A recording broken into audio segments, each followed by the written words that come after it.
만약에 포트폴리오 10개를 구성을 해놨다면 그냥 아무것도 안 하면 상관이 없는데 네. 뭔가를 하겠다고 하면 10개의 종목 중에서 손실 난 거를 털어서 네. 이익이 나는 쪽을 사야 되는 거죠. 오히려. 요즘 같은 때는 금융주도 많이들 선호하시잖아요. 그죠. 금융주도 좀 장기적으로 보면은 나쁘지 않죠. 왜냐면 지난번에 와서 설명을 해드렸던 것 같은데 지금 장단기 임차가 줄어들면 마진이 축소가 되지만 예대율이 올라가면은 순이자 마진율은 올라가요. 왜냐면 이자를 벌어들이는 자산의 퍼센티지가 높아지니까. 그래서 그리고 또 높은 이자를 받게 되니까. 그래서 그렇게 되면은 이제 은행권의 그 실적도 결국 경기의 피크를 치는 타이밍으로 보면은 굉장히 좋아지죠. 근데 지금 현재 시점에서는 다들 경기 침체가 오는 게 아니냐는 걱정을 하지만 그렇지 않을 거라고 생각을 한다면 은행주들도 은행주야말로 정말 천천히 사서 모으는 거. 왜냐면 나중에 제일 많이 오르니까. 근데 은행주 같은 경우에는 물론 이제 예대 마진이 좋아지는 거는 다들 인정을 하는데 근데 또 금리가 너무 높아지면은 대출에 대한 수요 자체가 줄어들 수 있잖아요. 또 부동산 값도 어느 정도 이제 상승의 이제 끝에 와 있다라고 인식이 되면 이제 우리나라도 그렇죠. 마찬가지고. 근데 그게 결론적으로는 네. 대출을 얼마나 일으키냐 안 일으키냐는 과거에는 그러면 성장을 할 때 네. 금리가 훨씬 높은 시대였잖아요. 네. 그래서 금리라는 것은 물론 상대적으로 높은 금리가 더 부담스럽긴 하지만 네. 감당 가능하냐에 따라서 다른 거죠. 그래서 제가 볼 때는 30년짜리 모르게지 론을 4.5%의 대출을 일으킨다. 미국 같은 경우에 당연히 하죠. 왜 안 해요? 왜냐하면 집값이 더 올라갈 수 있는 룸이 남아 있다고 생각한다면 당연히 그 대출을 해야죠. 그러니까 결론적으로 뭐냐면 원래 집이 없는 사람들의 입장에서는 당연히 사고 싶어하는, 그러니까 금리가 얼마든 간에 집값이 올라간다고 생각하면 미국도 마찬가지로 그렇죠. 사죠. 게다가 지금 이익 증가율이라고, 그러니까 그 소득 증가율이 늘어나고 있잖아. 소득 증가율이 늘어나고 있는 상황이면은 그만큼 감당 가능하니까. 그렇죠. 그리고 또 주택을 사게 되는 거죠. 그리고 또 주택 지수를 보니까 제가 볼 때는 많이 오르긴 했지만 소득 대비해서 많이 오른 것 같아 보이진 않아요. 미국이 아직까지도. 그래서 감당 가능한 수준이라면 그리고 집값이 또 상승을 해준다면 금리가 어느 정도 오른 거는 그러니까 큰 대출이 부담은 지금 아니다. 늘고 있는 게 나오거든요. 그래서 대출은 계속 증가하고. 지금 대출 뭐 바로 넘어가시죠. 이게 제가 이거 하나 보여드리면 항상 많이 보여주시는 거 있죠. 대출 증가율. 지금 저는 경기 침체가 안 온다고 계속 이제 노래를 부르고 있는데 이게 지금 미국 은행권의 여신 증가율이에요. 보세요. 지금 9.2%예요. 계속 올라가고 있어요. 그 다음에 이제 이건 이제 이 그러니까 여신이라고 하는 것은 그러니까 대출보다는 좀 큰 브로더 텀, 좀 큰 거. 그러니까 17조 달러 정도 돼요, 이게. 신용을 준다라는 뜻이니까 신용카드 사용액도 포함이 되고 약간 돈을 신용카드까지 포함이 되나? 아무튼 그 정도 될 것 같아요. 그것만 이제 미국의 GDP 사이즈보다는 조금 작죠. 20몇 조가 되니까. 그래서 그 예대율이 지금 이제 올라가고 있는 거고, 그죠? 예대율이 지금 이제 올라가기 시작했고, 예금 증가율이 떨어진다 하더라도 대출 증가율이 올라갈 거라고 생각하고, 제가 생각할 땐 요런 가파르기가 나올 거라 생각해요. 이 정도의 가파르기는. 요번에. 그러면 이제 시작이라 그러면 사이클이 끝난 게 아니거든. 그래서, 근데 이제 이 예대율도 있고요. 그 다음에 요거는 그 가장 광범위하게 본 거예요. 그러니까 모든 그러니까 이자를 벌어들이는 모든 것들. 그게 지금 32조 달러야. 근데 그게 7.3%씩 늘고 있어요. 그러니까 이거는 32조면은 GDP보다 훨씬 큰 금액이잖아요. 저게 월간인가요? 월간이라는 게 무슨 말이죠? 월별 데이터요? 월별? 이게 주별 데이터예요. 주간. 보시면 이제 작년 동기 대비 숫자 7.5고 이거는 그 금액 32조 달러. 달러. 미국 GDP가 20 몇 조도 20 몇 조인데 아무튼 훨씬 큰 거죠. 1.5배 정도 되는 거죠. 그러니까 이게 7.3%씩 늘고 있다. 그러면 이거는 계속 GDP 성장을 해주는 거죠. 보시면은 이제 과거에 이 거품이 일어났을 때 이 정도 숫자잖아요. 엄청나게 늘고 있었잖아요. 지금 여기까지 내려왔고 항상 아주 낮은 인플레이션을 자극했던 시대가 이때, 그죠? 이때는 안 늘잖아요. 그러니까 근데 이제 지금 이 고점을 뚫기 시작했어. 여기까지 올라온다고 치면 제가 볼 때는 아직은 경기가 끝났다고 생각 안 들고요. 그다음에 요거는 이제 은행 대출 규모로 그냥 대출만 네. 보면 11조 달러. 이것도 바닥 찍고 올라가고 있고. 그래서 이 숫자도 지금 바닥 찍고 올라가고 있고. 그래서 그러니까 이게 만약 여기 위에 와 있다. 네. 그러면 걱정하겠어요, 저도. 예, 이제 큰 위기 터진다. 네. 미국 큰일 났다. 그때 제가 그렇게 했었으니까. 빚이 너무 많다. 난리 나. 엄청나게 비관적으로 지금 제 스탠스의 정반대의 모습을 보시게 될 겁니다. 근데 지금 현재 시점에서는 제가 그렇게 얘기를 못 하겠어요. 그건 말이 안 된다고 저는 생각하고. 그래서 지금 이런 상황에서는 미국이 경기 침체로 간다? 글쎄요. 예, 제가 생각할 때 찬스가 굉장히 적다. 그런데 이제 인플레이션이 가능성이 적다. 인플레이션이 잘 잡히고 있진 않잖아요. 네, 뭐 금리를 올려도 인플레이션이 안 잡힌다. 뭐 이럴 땐 저희가 또 어떻게 해야 될까요? 그럼? 우리가 지금 사실 인플레이션을 걱정만 하지 말고, 그럼 이제 인플레이션 관련해서 우리가 투자를 하면 되죠. 대응을 해야죠. 대응을 하면 되죠. 그때 뉴빵 또 그런 취지에서 좀 말씀해 그렇죠. 주신 게 있고. 그래서 지금 보면은 근데 중요한 거는 인플레이션이 여태까지 워낙 낮았으니까 이렇게 생각하시면 돼요. 그러니까 제조업이 좋잖아요. 제조업이 계속 좋은데 제조업이 워낙 마진이 늘어났어요. 그러면 이제 원자재 가격이 안 올라갔다고 쳐요. 그러면 이제 코스트가 안 올라가고 마진은 계속 늘어나고. 그러면 베스트인데. 그렇게 있는 상황에서 너무 원자재 관련주라든지 그 유가 관련주라든지 에너지 관련주들이 낮게 있으면 이것도 수익성이 좀 좋아질 수 있어는 룸이 생겨야 되는 거잖아요. 그러니까 지금 그 가격이 올라갔어요. 여기서 이제 계속 마진을 죽이면서까지 올라가느냐? 그렇게 보이지는 않죠. 기본적으로 지금 리드를 하고 있는 성장 업종들이 성장이 죽어버리면 당연히 원자재도 못 올라가게 되는 거죠. 그렇죠. 그래서 그렇지는 않은 것 같은데 그렇다면은 지금 현재 시점에서 음식료 가격이 지금 역대 최고치를 뚫고 올라가고 있고. 저 미국 기준이고요. 전 세계. 전 세계예요? 네, 세계 음식료 가격 지수입니다. 그럼 우리나라도 당연히 포함이겠네요. 외식 가격도 전 세계적으로 지금 최고라고 하더라고요. 장난 아니죠. 지금. 그래서 지금 요렇게 밴드를 그어 보면은 어쨌든 아래 위로 지금 위로 갔어요. 근데 이제 내려오겠죠. 내려오기는. 그렇지만 어쨌든 간에 이 가격이 바로 떨어지지는 않거든요.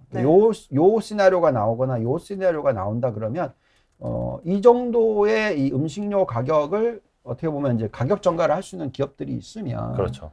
그쪽에 종목을 골라내셔야 하는 거죠. 보니까 농기계 뭐 하시겠죠. 예. 요즘 농기계 관련주들도 뭐 장난 아니고. 그렇죠. 디어 같은 종목은 제가 밸류에이션 구해 보면 싸요. 아직도요. 거기 신고가 또 계속 가면 이런 그런 거죠. 그래서 결국은 우리가 신고가를 뚫는 관련주들이 있다 하더라도 저평가되어 있으면 사는 게 중요하겠죠. 그래서 종목을 골라내는 게 중요하고요. 그 다음에 지금 유가 관련주들도 보시면은 유가는 어쨌든 오늘 보면 좀 내려오고 있어요. 근데 천연가스는 안 올랐어. 상대적으로. 천연가스에 집중해야 된다 이런 뉴스가 또 많던데요. 그러니까요. 그래서 신재생 에너지에 포함을 시키려고 좀 하는 무브먼트가 있잖아요. 그래서 결국은 천연가스 관련주들을 사야 되는데 이게 재밌는 차트 하나 있어요. 이거 딱 보시면은 우리가 어떻게 해야 될까? 이걸 보면서 뭔가 아이디어가 떠오르지 않으세요? 우리 본부장님? 어떤 아이디어? 편집장님? 저 두 개 차트를 보시면. 의존도. 셰일가스 뭐 자국에서 발견이 됐느냐? 가스를 의존하는 거. 자, 저걸 보고 있으면 이게 어떻게 이걸 갖다가 이제 생각하셔야 되냐면, 자, 독일은 엄청난 수입 국가예요. 그죠? 그러면은 독일의 입장에서는 수입을 덜 하고 싶겠죠. 마음 같아서는 그러겠죠. 자, 그러면 이제 자기네들이 투자를 해야 되겠죠. 어디에 하겠습니까? 에너지가 필요하니까. 신재생. 그렇죠. 그렇게 되는 거죠. 중국도 마찬가지죠. 중국이 석유에 가장 제일 많이 쓰는 나라죠. 그렇죠. 그러니까 신재생에 투자를 많이 하죠. 그러면 그쪽에 관련된 기업들은 신재생 기업들을 사는 게 맞고. 근데 이제 미국을 보시면은 수출국이잖아. 그렇죠. 완전 수출국으로 변했잖아요. 그러면 미국의 천연가스 회사를 사야죠. 그렇죠. 이해 가시죠? 그러니까 그런 아이디어를 빼내시면 돼요. 그래서 제가 지금 종목은 얘기 못 합니다만 어쨌든 천연가스 관련주들을 쭉 뽑아봤거든요. 미국에서. 그래서 종목이 정말 많이 올랐는데도 계속 지난주에 와서 얘기했나 아무튼. 네. 맞아요. 사실 소고기 사주시면서 말씀해 주셨어요. UNG ETF라는 종목 아시잖아요. UNG ETF가 한 달 사이에 거의 50%가 올라서 UNG요, MG요? UNG. UNG. 네, 그게 이제 가장 대표적으로 저희가 얘기를 천연가스 하는데 ETF. 한 달 사이에 너무 많이 오르니까 더 갈 것 같기는 한데 약간 좀 겁이 난다 또 이런 분들도 계세요. 그렇죠. 겁이 네. 나는 이유는 요걸 보시면 다들 차트가에 서 있어서 그래요. 요거를 보면 이제 요것들을 보면 좀 겁이 나요. 자, 우리가 지금 BDI 운임지수. 운임지수 보시면 이렇게 폭등을 했던 때가 있었고. 전 건화물선이죠. 네, 저것도 이게 그쵸. 폭등을 했다가 네. 지금 떨어지고 있고. 그렇지만 어쨌든 그래도 높은 수준이에요. 그러니까 네. 제가 볼 땐 요 수준 정도에 움직일 것 같아 앞으로. 네. 네. 그래서 결국 이런 가격대에서 돈을 번다. 그러면 사도 되는 거고.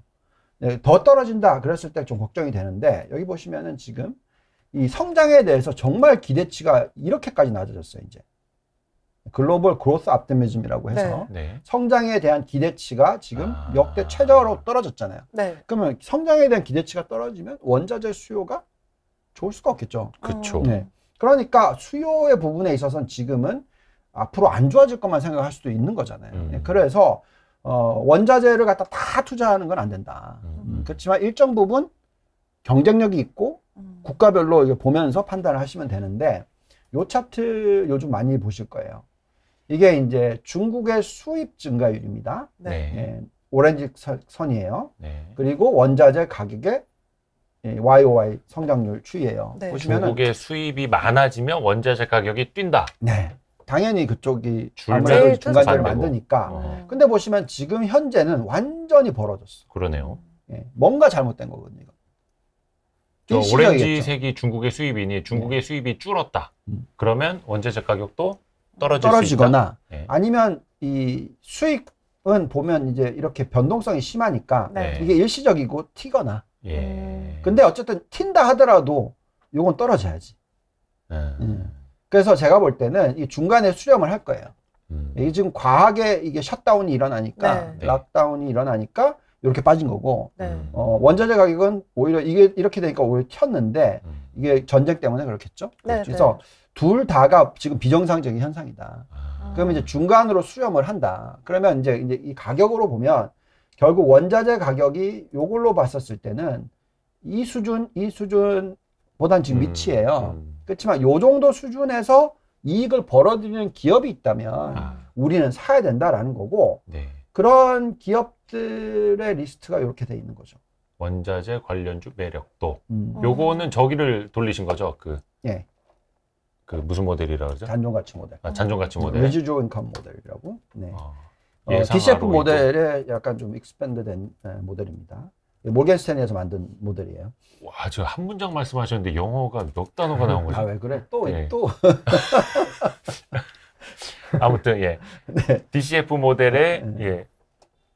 변형이라기보다도 그러니까 현금 그러니까 할인 DCF 모델을 모델이라는 거는 변형해서 확장한 5년 정도의 실적을 가지고 네. 연구 가치를 나누기 이자로 해서 현재화한 한데 그게 영구적으로 계속 가치가 일어난다라고 계산하는 게 DCF 모델이고 네. 잔존가치 모델이라는 것은 비즈니스 사이클이 네. 20년이면 끝난다.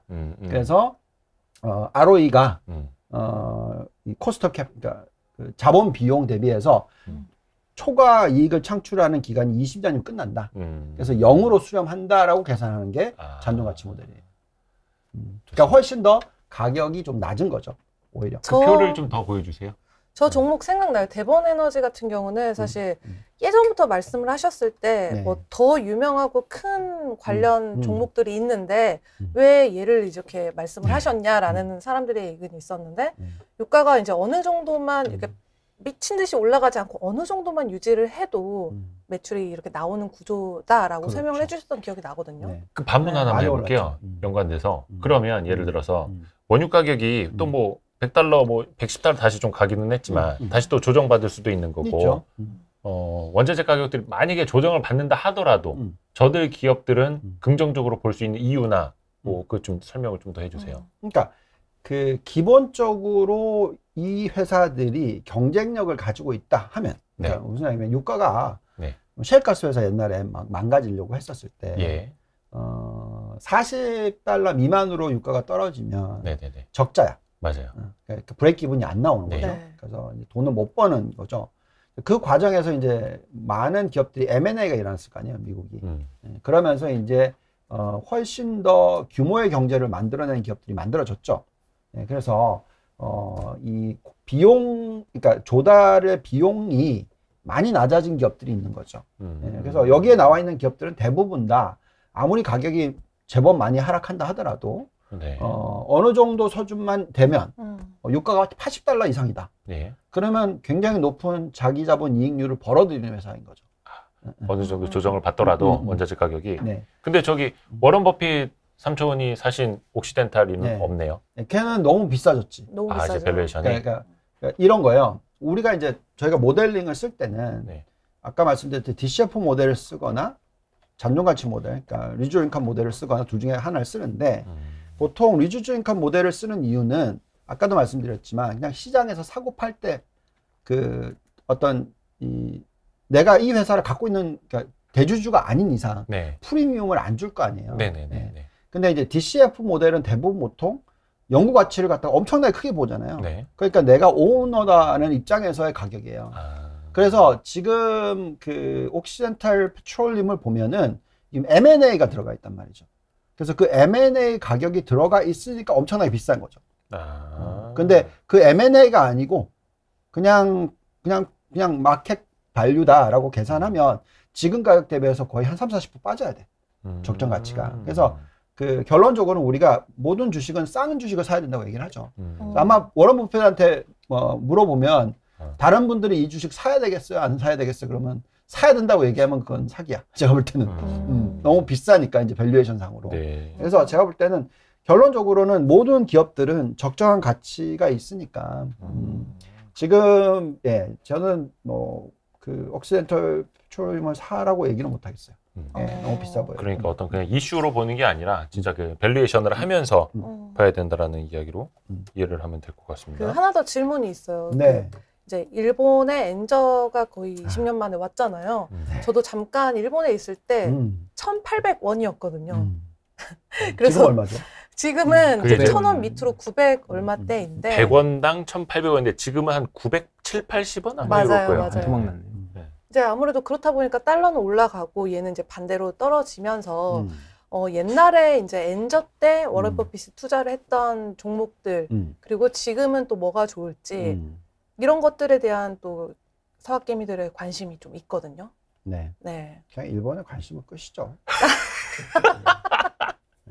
아니, 너무 간단하게 말씀해 주신 거 아닙니까? 너무 별로 일본 거 뭐 안 사고 싶어요. 소프트뱅크만 사고 싶어요. 아니 도요타나 닌텐도 이런 종목들에 관심 제가 있는 분들 많거든요. 지금 띄워놓은 게 네. 원화와 엔화를 비교한 환율인데 네. 사실 원화랑 엔화는 직접 교환 시장이 없잖아요. 그래서 그 $1 환율 나누기 원-엔 환율 이렇게 해야지 가격이 나오는데 2009년이 100원당 1,600원 넘었었고 지금은 여기 970원 정도까지 내려와 있네요. 이게 그래서 얘를 좀 사고 싶게 또 하겠다, 그렇죠? 일본 또 이렇게 관광 가시려는 분들은 뭐 가시면 좋죠. 예, 좋을 수도 요즘 있겠네요. 장난 아니거든요. 요때쯤에 네. 2010년대 초반 네. 그 1,500원 막 이랬을 때 이때 이제 일본 분들이 우리나라 관광 엄청 왔었잖아요. 예. 그러니까 지금 옌 달러로 보시면은 어쨌든 지금 그 옌 달러 환율이 지금 126까지 왔어요. 네. 그러면 이제 밴드를 그어 보면은 이걸 뚫고 올라갔잖아요. 마침 또 그럼 그 이제 차트를 준비하셨네요. 네. 네. 완전히 뚫었어요, 그죠? 네. 뚫었어요. 자, 그러면 이제 이렇게 뚫게 되면은 어떻게 봐야 되냐면 전 고점이 어디냐, 여기까지 가냐, 갈 것 같아. 그 다음에 또 이걸 뚫으면 이 전 고점까지 가냐, 그렇죠? 그 다음에 또 뚫으면 여기 고점까지 가냐, 이렇게 된단 말이죠. 네. 지금 이거에 대해서 설명을 하자면 이런 거죠. 미국의 지금 금리가 자꾸 올라가요. 근데 일본은 계속 부양책을 쓰고 있고 금리 안 올리잖아요. 밴드를 갖다가 딱 집어놨잖아요. 네. 네. 그럼 금리가 더 이상 안 올라가잖아요. 미국은 금리가 올라가고 일본은 금리가 안 올라가. 그럼 당연히 옌 약세죠. 네. 예, 달러 대비해서.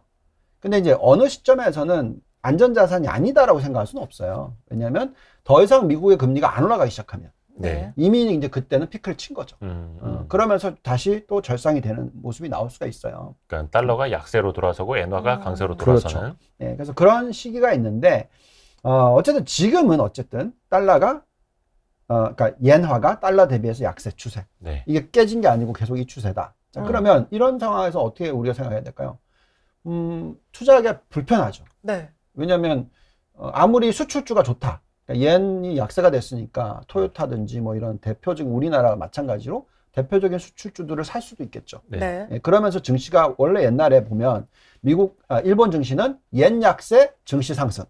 이 시나리오를 항상 집어넣어놨어요. 그게 네. 아베노믹스였거든. 네. 네. 그래서 지금 보면은 엔 약세, 그러면 뭐 수출주 사자. 이렇게 얘기를 할 수 있어요. 네, 네, 그렇죠. 근데 이게 지금 그것도 아니죠. 그것도 아니죠. 왜냐면은 체질 자체가 지금 체질 안 좋아지고 자체가 있는 많이 안 좋아졌죠. 특히 자동차가 심지어 요즘에 얘기 들어보니까 일본 시장 내에서의 자동차 시장에서 전기차가 잘 안 나간대. 일본은 또 전기차 개발도 늦었죠. 하이브리드 하다가.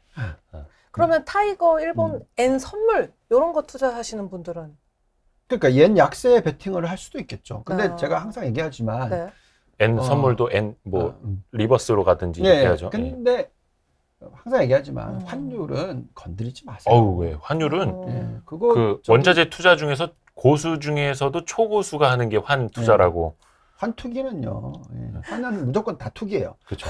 네, 맞습니다. 그래서 그게 뭐 아무튼 예, 정말 영화도 많이 만들었는데 예, 보면은 환 옛날에 뭐 트레이더들 와타나베 정말 부인 얼마나 막 와타나베 그 부인. 환 트레이더들은 생활이 거의 뭐 이렇게 짧게 생명을 단축시켜가면서 예, 열심히 하는 그건 진짜 조심하셔야 되니까 환 가지고 투자를 하지 마시고요. 네. 어쨌든 지금 옌 관련해서는 일본 투자는 저는 소프트뱅크는 매력이 있었다고 생각을 했고 주가가 제법 올라왔어요. 네. 근데 요즘 보면은 조금 잘 모르겠어요. 예, 많이 좀 주가가 반영이 된 것 같고 닌텐도도 좀 괜찮게 봤었었고 그렇죠. 네. 닌텐도 인기 많거든요. 소니는 아닌 것 같고 네. 자동차 주들이 괜찮았는데 요즘엔 좀 별로인 것 같고 그래서 그리고 그 상사들 네. 네. 그게 이제 워런 버핏들이 7년 워런 좋아하는. 버핏 상사 네. 그렇죠. 근데 그 주가 이미 많이 올랐고 또 얘는 이렇게 되고 그래서 저는 일본은 그냥 잊어버리시죠. 뭐 꼭 굳이 만약에 일본까지 사야 되나? 일본 주식이나 일본 자산에 투자를 했다면 또 앉은 자리에서 우리가 또 환 손실을 많이 볼 수 있는 상황이어가지고. 네. 요것만 보여드리고 넘어가시죠. 네. 요거 하나만. 어떤 거죠? 요거 지금 다들 너무 미국 주식을 팔아야 되냐 이렇게 난리가 났기 때문에 그 얘기는 지금 한 1년째 듣고 있는 거 아닙니까? 네, 미국 주식 이제 팔아야 되나? 저는 아무리 급격한 금리 인상 주기가 나타난다 하더라도 네네네. 이게 오렌지색 선이거든요. 네. 이런 금리 인상을 정말 빨리 한다 하더라도 단기적으로 못 당기면 네. 이게 지금 빠졌어요. 네. 그래서 못 올라가요. 네. 그러면 이제 그 기간이 길어지면 길어질수록 오히려 나중에 많이 폭등한다는 거죠. 아니 금리를 얼마나 올리면은 시장이 꼭지를 치거나 폭락을 하거나 그렇게 될까요? 정답은 없어요. 근데 정답은 없는데 네. 금리를 가지고 적정 가치를 구해보면 답이 나오는 거잖아요.